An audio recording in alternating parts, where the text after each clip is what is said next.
ได้ไปหาเพราะว่าอยากงานที่ท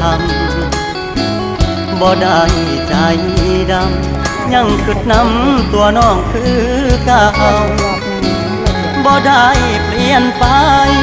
หัวใจอ้ายยังห่วงเจ้าบ่ได้ปล่อยให้เงาเสาร์อาทิตย์ติดงานโอที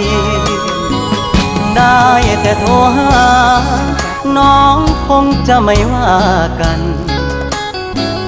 บ่เคยเปลี่ยนพันสัญญาหากมันคนดีบ่ได้กักมีกิ๊กบ่ได้เลีกสัญญาที่มีย้อนงานยุ่งอีหลีคนดีอย่าเครียดอายเด้อขอหาสุมือเจ้ามาคือน้อยใจเฮ็ดหยังหยุดงานวันวางจะเดินทางเพื่อไปพบเจออย่ามาสงสัยว่าอายมีใครแทนเธอหักมันเสมอ